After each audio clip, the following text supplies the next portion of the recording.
gérer mes besoins, ni même mes désirs, mes plaisirs immensément.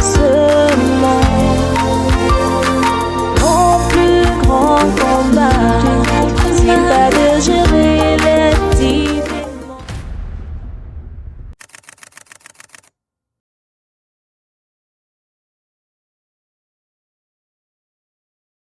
La troisième chose qu'il faut savoir, pourquoi est-ce qu'il ne faut pas avoir le sexe dans les fiançailles, c'est que bien aimé, il y a les démons à éviter.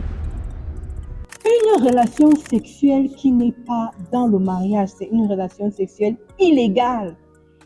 Et tout ce qui est dans l'illégalité ouvre des portes au diable. Nous sommes en guerre, jeunes gens. Le diable déteste le mariage.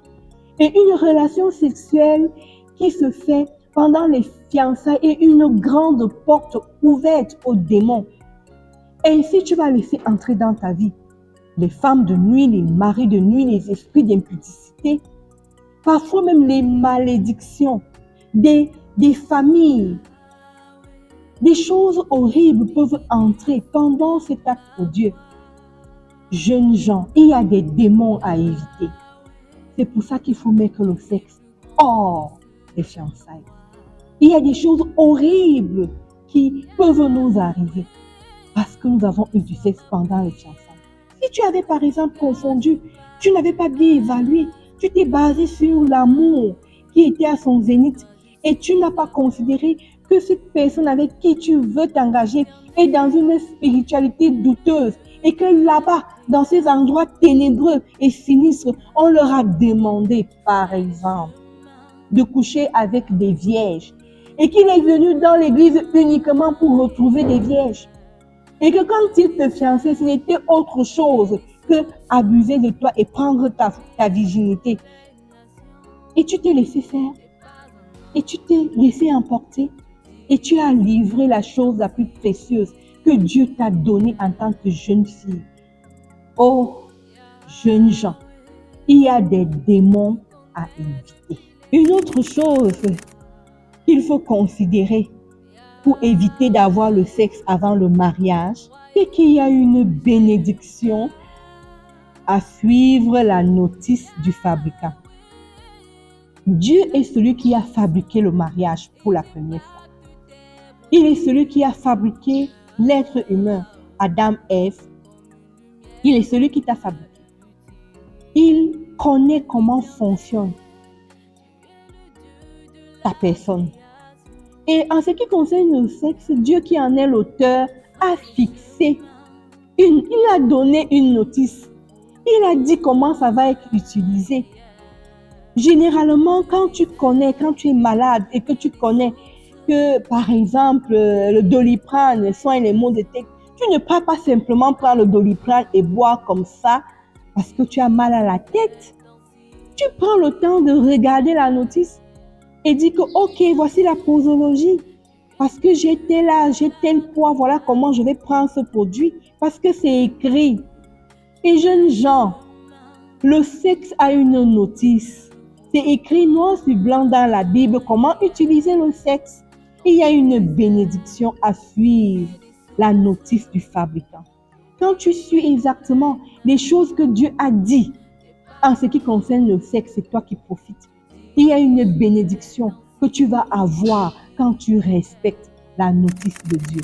Quand tu as le sexe dans le mariage, alors c'est une très grande bénédiction que tu ne peux pas avoir quand tu l'as dans les fiançailles. Au contraire, tu abîmes quelque chose que Dieu a prêté pour toi. Il y aura des symptômes post-traumatiques. Il y aura des choses qui vont t'arriver parce que tu n'as pas respecté. Alors, pourquoi est-ce qu'il faut ne pas avoir le sexe pendant les fiançailles? Premièrement, parce qu'il ne faut pas introduire dans la fondation de ton mariage de la souillure. Deuxièmement, il ne faut pas ne pas considérer que le commencement des fiançailles ou bien les fiançailles, c'est le mariage parce que les fiançailles peuvent se rompre. Il ne faut pas être déshonoré avant le mariage parce que ces fiançailles peuvent se rompre. Troisièmement, il y a des réputations à préserver. Ta propre réputation, la réputation de Dieu, la réputation du nom de Dieu, la réputation de l'Église. Et quatrièmement, il y a des démons qu'il va falloir éviter. Sinon, ces démons vont te poursuivre dans ta vie de couple marié et vont nuire à ton couple.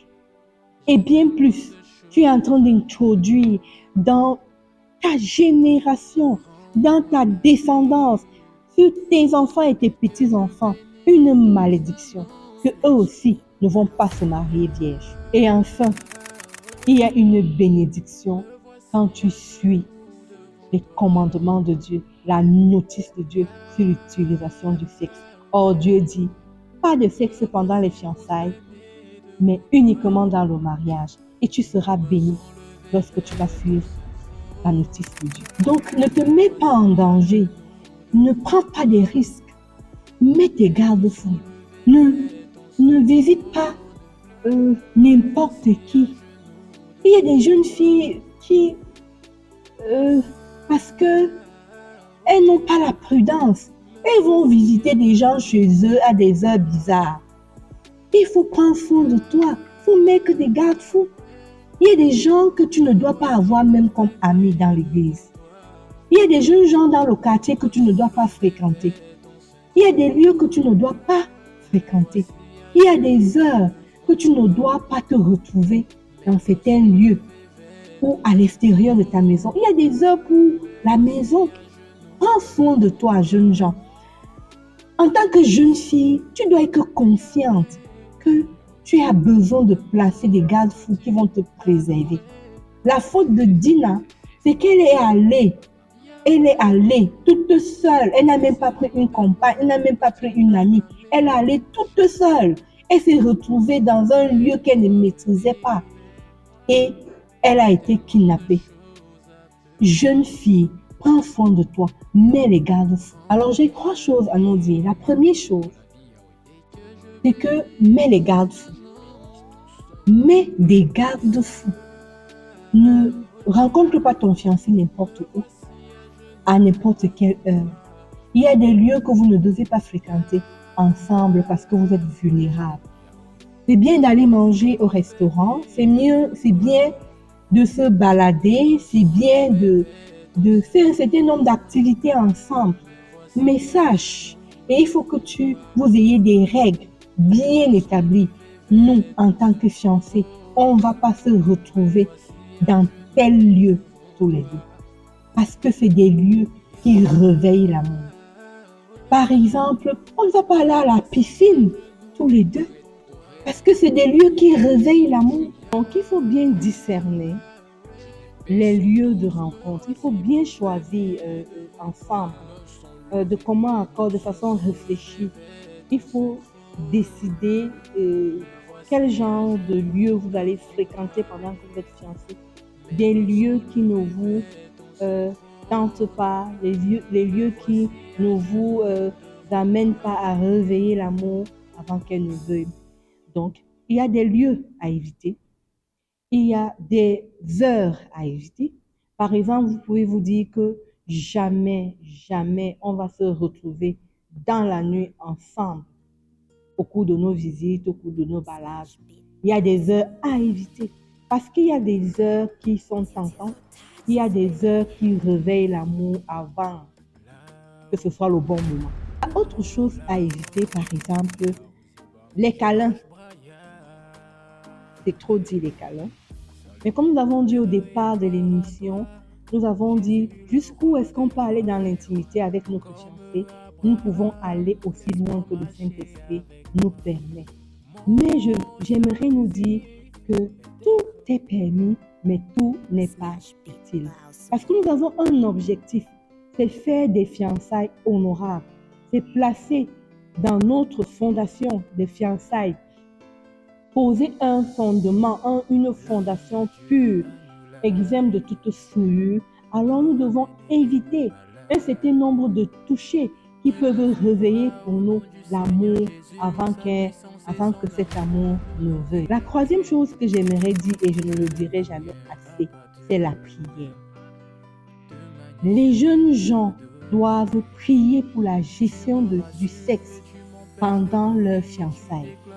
Les gens ne tombent pas parce qu'ils sont très mauvais. Il suffit simplement d'être au mauvais endroit avec la mauvaise personne. C'est pour cela que tu dois prier. Et tu dois beaucoup prier pour que tu ne tombes jamais dans le péché pendant la période de fiançailles. Tu dois prier pour que le Seigneur vous préserve de cela. Qu'il vous préserve d'être au mauvais endroit, au mauvais moment. Que le Seigneur vous garde, qu'il vous préserve d'amener dans votre vie une fondation de solide. Et la troisième et la dernière chose que j'aimerais dire comme conseil, en ce qui concerne la gestion du sexe pendant les fiançailles, c'est que, bien aimé, ayez quelqu'un qui vous effraie. Prenez un conseiller, quelqu'un qui peut vous poser des questions, qui peut vous redresser, quelqu'un qui peut vous aider. Quand tu as un tel conseiller, seulement la crainte de l'homme va vous préserver de péché. Nous allons prier le Seigneur. Seigneur Jésus, je veux te dire merci pour tous ces jeunes gens qui sont fiancés. Seigneur, tu connais comment cette période est délicate. Seigneur, je veux te prier pour qu'en cette période, tu les préserves de tout mal. Je prie que tu remplisses ton cœur, leur cœur, de la détermination à te respecter et à te craindre.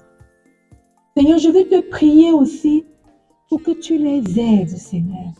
Pendant qu'ils ont le désir de ne pas te faire du mal et ne pas se faire du mal, je prie que tu viennes à leur secours, Seigneur, et que tu les préserves de tout mal.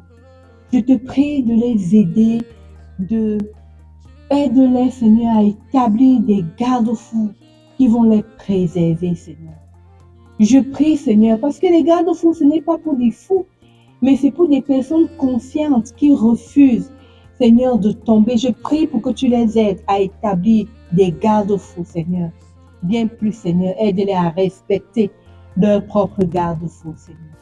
Je veux te prier pour que tu les accordes la grâce, Seigneur, d'avoir quelqu'un qui craigne, quelqu'un qui est suffisamment fort dans leur vie, une autorité dont la crainte va les préserver, Seigneur, de péché. Je prie pour que tu les aides. Je prie que tu les secours. Je prie que tu préserves les fiançailles. Évite, Seigneur, aide-les à éviter, Seigneur, d'avoir le sexe pendant les fiançailles, pour avoir la fondation qui correspond, pour faire un bon mariage. Je prie que tu les secours. Exauce-moi, oh Dieu, au nom de Jésus-Christ. Amen. La servante de l'Éternel, la révérende Archange Payon, qui travaille aux côtés de son époux, l'évêque Gileos Payon, est une conseillère matrimoniale dans les différents aspects, fiançailles, mariage et bien d'autres. Tous les vendredis de 8h à 14h, elle reçoit dans son cabinet situé à Way Lavery. Inscrivez-vous dès maintenant au 699 62 22 21 ou encore le 675 45 68 41. Mon plus grand combat, c'est pas de gérer